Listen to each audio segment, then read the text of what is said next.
Saudara Partai Nasdem dan juga PKB sudah menyatakan mendukung pemerintahan Prabowo Gibran. Lantas apakah koalisi besar ini akan mempermulus pemerintahan Prabowo Gibran? Sore hari ini di Rumah Pemilu kita akan bahas bersama dengan Direktur Eksekutif Poltreking ada Hanta Yuda. Halo, selamat sore Mas Hanta. Selamat sore. Kita kalau ngelihat ngebut banget nih kayaknya nih Mas Hanta. Usai penetapan presiden kan Prabowo langsung gerak cepat mendatangi pimpinan parpol koalisi perubahan. Anda membacanya seperti apa? Apakah ini upaya untuk mempermulus pemerintahan dari Prabowo Gibran?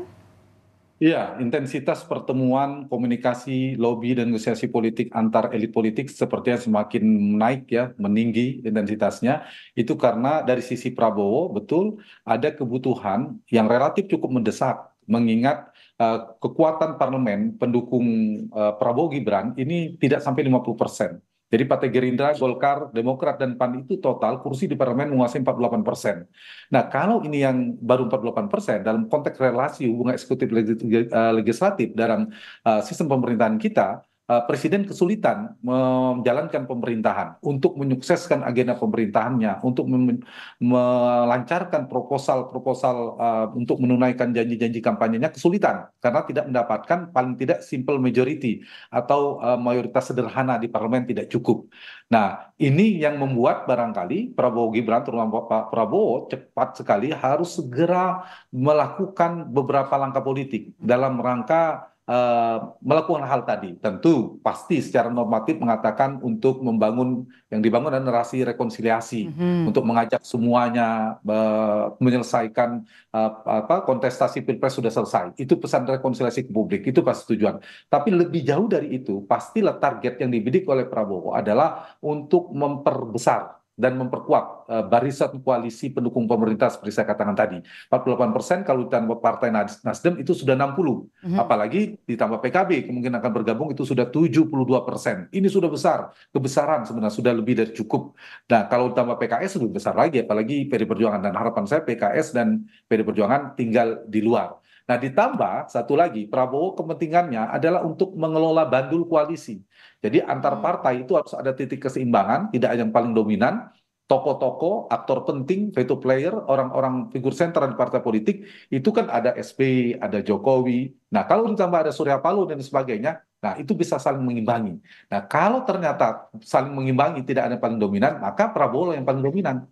Jadi kalau bertambah jumlah kuantitas kursi kabinet, kursi partai-partai yang mendukung dalam pemerintahan, yang mendapatkan keuntungan politik adalah tentu Prabowo Subianto. Meskipun bagi partai koalisi yang sudah ada merasa sebaliknya, karena mereka harus berbagi kue kekuasaannya berpotensi berkurang. Tapi di sisi Pak Prabowo ini akan menambah kekuasaan politiknya. Oke, yang masih belum dari koalisi perubahan yang sudah bubar ya, bubar jalan, masih tinggal PKS. Tapi kalau PKB dan Nasdem kan memang sudah sepakat bergabung dengan koalisinya Prabowo Gibran. Bakal sekuat apa nanti koalisi Prabowo Gibran, koalisi Indonesia Maju ini nanti? Iya, pertama memang Pak Prabowo koalisi perubahan ini pertama koalisi perubahan yang sudah betul-betul sudah berubah ini. Jadi perubahan yang benar-benar sudah berubah haluan. Dan Anies Baswedan sudah ditinggal ini oleh Partai Nasdem dan PKB, sudah punya haluan politik sendiri. Dan gambarannya ke depan, koalisi Indonesia Maju secara kuantitatif, secara kuantitas itu jumlahnya semakin besar. Tetapi memiliki tantangan politik dari sisi kualitas, yaitu soliditas. Biasanya kan semakin besar, tadi sudah ada 72%, itu potensi peluang di mana bisa menyukseskan agenda pemerintahan. Prabowo semakin leluasa dalam menyukseskan menjalankan pemerintahan, tapi punya tantangan baru. Tantangannya apa? Soal soliditas. Bagaimana pola komunikasinya, bagaimana pola koordinasinya, ini menjadi tantangan tersendiri bagi Prabowo. Jadi gambarannya, pertanyaan Maidop tadi saya jawab bahwa kemungkinan ke depan koalisi Prabowo Gibran akan besar. Dia akan membangun koalisi besar di atas 70%. Dan corak kabinetnya mungkin akan kental, racikan kabinet Prabowo Gibran itu akan kental dengan politik akomodatif terhadap kepentingan partai. Jadi akan kabinet terbentuk, koalisi yang terbentuk, koalisi rekonsiliasi, akomodasi, dan campur sari. Kenapa saya mengatakan dari sisi tadi rekonsiliasi, karena semangat Pak Prabowo pengen rekonsiliasi. Jadi sepertinya kalau kita tangkap mau mengajak semuanya, padahal ini tidak sehat bagi demokrasi.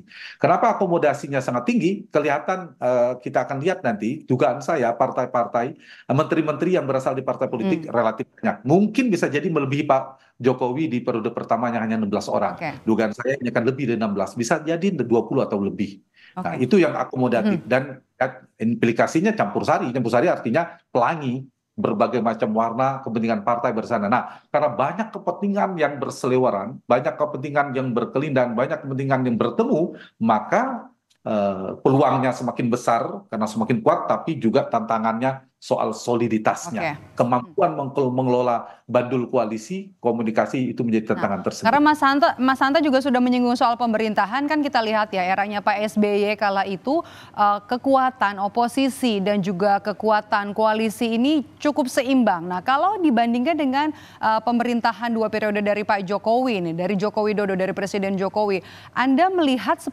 tahun pemerintahan ini lebih kita lihat kan kurang banyak kritik, kurang kuat juga posisi dari oposisi. Lebih banyak yang bisa diambilkah untuk 10 tahun belakangan ini? Iya, kalau kita bicara dari sisi keseimbangan politik, check and balances di dalam sistem demokrasi, itu era SBY relatif lebih bagus karena kita tahu partai-partai di luar pemerintahan ada PD Perjuangan, Gerindra dan Hanura pada saat itu.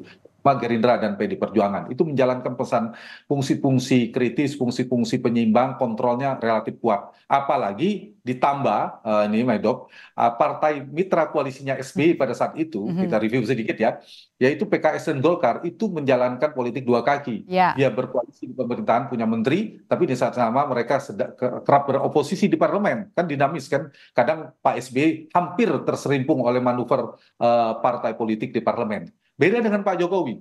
Meskipun ujungnya Pak SBY mendapatkan titik kesepakatan. Di era Pak Jokowi kita tidak melihat itu titik keseimbangannya kita tidak terlalu efektif. Artinya hampir ya, saya mengatakan tanda petik hampir parlemen hanya menjadi stempel pemerintah dalam konteks ini. Karena begitu gampangnya, meskipun ada dinamika beberapa undang-undang yang agak lama, tapi akhirnya mulus semuanya. Ya, fungsi controlling memang tidak terlalu kuat. Nah, kita kembali ke era Pak Prabowo. Saya melihat ada potensi kedua-duanya.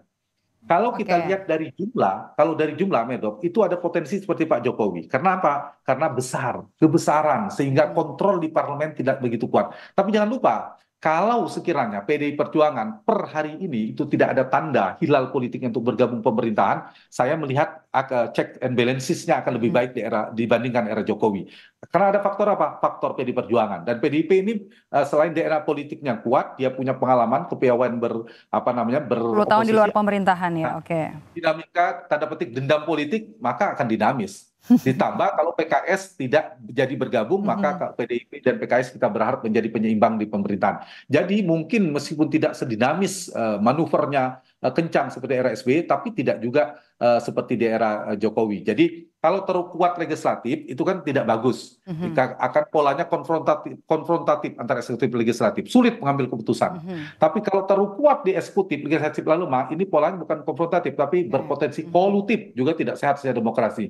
Nah, titik keseimbangan di tengah-tengahnya itu yang sehat, bukan kolutif, bukan konfrontatif tapi efektif. Pemerintahan yang efektif yang kuat itu saling mengimbangi. Jadi maksimal batasi. Kalau Nasdem dan PKB sudah bergabung, sudah stop. Kita mohon kepada Pak Prabowo jangan lagi mengajak PDI Perjuangan dalam pemerintahan demi demokrasi dan menjalankan tugas konstitusionalnya. Meskipun sebenarnya masih kita tunggu ya, karena besok juga ada agenda dari Partai Keadilan Sejahtera. Ini ada halal bihalal begitu ya. Dan katanya kan kalau misalnya Abu Bakar Al-Habsyi juga bilang kan siap sedia, siap dimanapun, siap di dalam, siap di luar. Ya, jadi kepertemuan dengan partai politik itu tidak melulu ujungnya akan berada dalam pemerintahan. Misalnya dengan Perjuangan, mungkin target Pak Prabowo bertemu, tapi belum tentu akhirnya PDIP bergabung. Saya belum begitu yakin Ibu Mega akan menerima tawaran menteri. Kepentingan Mbak Puan terutama mungkin untuk mengamankan posisi DPR, ketua DPR. Nah, itu perlu negosiasi, tidak ada angket, kemudian tidak ada revisi Undang-Undang MD3, bisa jadi titik rekonsiliasi parsialnya itu terjadi seperti itu. Tidak gabung di pemerintahan, tapi mungkin posisi di ketua DPR tetap aman. Nah, titik moderasinya di situ mungkin dari sisi PD Perjuangan. Begitu juga dengan PKS. Dugaan saya begini, kalau PD Perjuangan masuk dalam pemerintahan, mungkin PKS diletakkan Pak Prabowo di luar.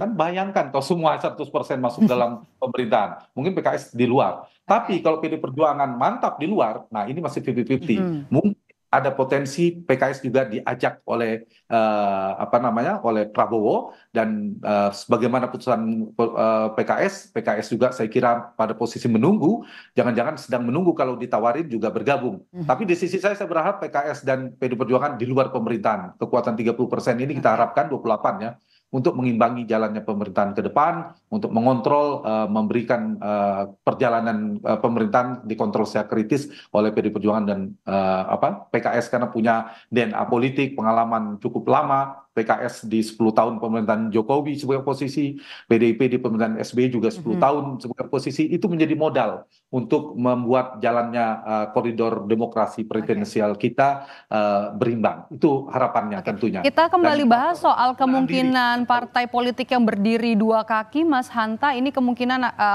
seberapa besar kemungkinan akan terjadi di kabinet Prabowo Gibran, karena ini juga sudah ada respons dari Ketua Umum Partai Demokrat Agus Harimurti Yudhoyono yang menyebut kalau tidak perlulah koalisi besar-besar, yang penting bisa solid sampai akhir pemerintahan. Anda membaca ini sebagai kekhawatiran dari partai yang memang ada dalam koalisi Indonesia Maju akan kehadiran partai yang tidak dari awal mengusung Prabowo Gibran seperti partai yang baru bergabung, Nasdem dan juga PKB? Betul, dan ini bibit dari koalisi akan rapuh, ada potensi retak, itu sudah akan terjadi. Seperti saya katakan tadi, itu seperti menjadi kabar baik karena semakin besar porsi komposisi koalisi, tapi menjadi kabar buruk dari sisi soliditas. Nah, kalau bertambahnya katakanlah Nasdem dan PKB akan bergabung dalam pemerintahan, ini kan menguntungkan Prabowo. Siapa yang paling diuntungkan selain Nasdem dan PKB sendiri? Ya Pak Prabowo, karena semakin banyak koalisinya. Pak Prabowo tidak bergantung pada Golkar, pada PAN saja, kawan koalisinya banyak. Tapi ini menjadi kabar buruk, seperti tadi Medok katakan, menjadi ancaman bagi partai yang sudah ada. Pasti mereka menganggap ini ancaman. Kenapa? Kekuasaannya akan berbagi, pengaruh politiknya berkurang. Karena Pak Prabowo punya tambahan kawan baru, Golkar misalnya. Kalau tidak ada kan dia memegang kunci kendali, dan itu yang terjadi. Nah, kalau dengan ditambahkan ini, selain kabar buruk bagi yang sudah ada, potensi harus berbagi dan sebagainya, ini ke depan memang yang harus dikelola oleh Pak Prabowo soal soliditas, pola komunikasi. Jangan sampai tadi saya katakan koalisinya menjadi rapuh. Kalau rapuh kan berpotensi retak. Kalau berpotensi retak itu juga merepotkan presiden sendiri. Tapi atau jangan-jangan ini disengaja oleh Pak Prabowo menggunakan pola seperti dibangun oleh Pak Jokowi. Jadi multipolar, kekuatannya berserakan, sehingga yang paling dominan, yang menentukan dalam dinamika internal koalisi itu si presidennya. Jokowi kan meletakkan itu ada Megawati, ada Surya Paloh, ada Pak Luhut, dan lain sebagainya. Mereka orang-orang kuat semua. Sehingga karena semuanya kuat, tidak ada yang dominan. Nah, karena tidak ada yang dominan di koalisi, maka si presiden yang paling dominan menjadi penentu. Dan itu mungkin kepentingan Prabowo mengajak Surya Paloh, mengajak Muhaimin untuk bergabung dan seterusnya. Tapi harus berhati-hati dan cermat dalam membuat racikan koalisi. Jangan sampai membuat kecewa yang lain, soliditasnya jadi lemah, di mana nanti komposisi. Dan dugaan saya tadi, karena kabinet akomodatif, nanti jumlah menteri dari partai politik sangat besar. Bisa jadi nomenklatur kabinet kementerian juga akan bertambah, dugaan saya, karena sangat kental nuansa. Ya, itu yang Anda baca ya? Padahal saya baru mau nanya soal jatah kursi menteri nih Mas Hanta. Apakah kemungkinan akan otomatis mengurangi jatah menteri dari partai pendukung Prabowo sebelumnya? Kan kalau sebelumnya Ahmad Doli Kurnia sudah bilang nggak masalah kalau mau bergabung, meskipun tadi Mas Hanta juga bilang Golkar sebagai partai yang paling besar meraih suara belum tentu nanti siap, belum tentu nanti mau dikurangi jatah kursinya untuk menteri. Ya, betul sekali. Ada dua kemungkinan, dua potensi yang akan dikorbankan. Pertama, kita tahu nomenklatur kementerian itu kan 34 menteri ya di era Pak Jokowi. Nah, biasanya presiden terpilih seperti Pak Jokowi di periode pertama itu yang dari partai itu tidak lebih tinggi dari yang profesional non partai. 16 menteri pada saat itu, meskipun kemudian menjadi 18 ya setelah reshuffle. Nah, dugaan saya Pak Prabowo akan memilih dua cara. Satu, mungkin proporsi yang dari menteri, dari partai politik akan jauh lebih besar. Misalnya bisa jadi 60-40, 60 yang dari partai. Dan ini tidak baik untuk memulai pemerintahan dalam kesan publik bahwa mengakomodir menteri dari partai sangat besar sekali, bukan zakon kabinet, padahal ini sistem presidensil, terlihat sekali hak prerogatif presiden tereduksi karena harus berbagi dengan aspirasi dan preferensi ketua umum partai. Ada jalan kedua, triknya saya kira yang akan ditempuh oleh Pak Prabowo adalah menambah jumlah kementerian. Sehingga jumlah kementerian 34 bisa jadi lebih dari 34 sekarang. Bisa jadi potensi bisa sampai 40.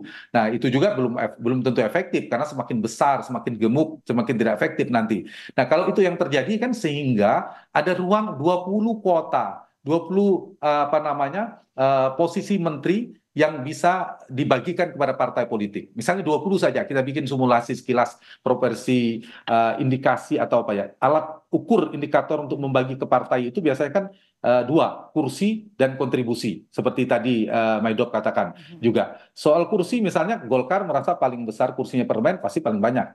Permintaannya 5, minimal 4 saya kira dikasih itu oleh Pak Prabowo. Nama-nama juga disebut-sebut, Erlangga, Doli, dan lain sebagainya sudah akan muncul di calon.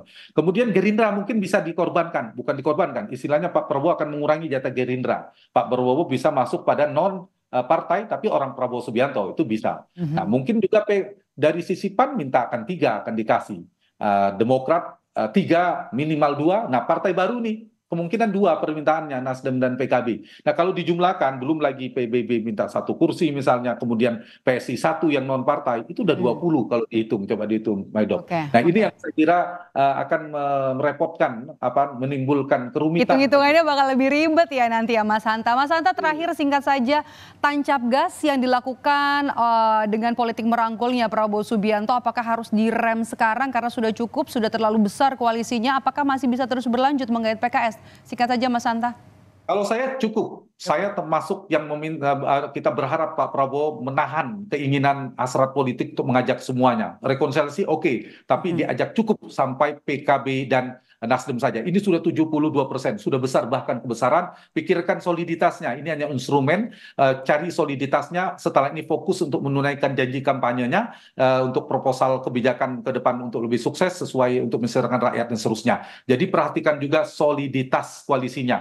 Bangun pola komunikasi yang tepat, bagaimana mengevaluasi kinerja menteri supaya terbentuk juga dipilih menteri-menteri yang terbaik. Jadi harus menahan diri, serahkan untuk demi demokrasi, demi jalannya pemerintahan. PKS dan PD Perjuangan berada di luar pemerintahan, itu harus kebesaran Pak Prabowo meskipun PKS berkenan. Nah supaya demokrasi kita sehat, terbentuklah pemerintahan yang efektif dan kuat sehingga bisa menjalankan tugas konstitusionalnya dan untuk menjalankan janji-janji kampanyenya kepada rakyat pada masa kampanye. Catatannya adalah soal soliditas dan juga fokus ke program kerja yang nanti akan segera dilakukan setelah nanti resmi dilantik. Terima kasih Direktur Eksekutif Poltreking Mas Hanta Yuda sudah bergabung bersama kami di program Rumah Pemilu. Saya selalu Mas Hanta.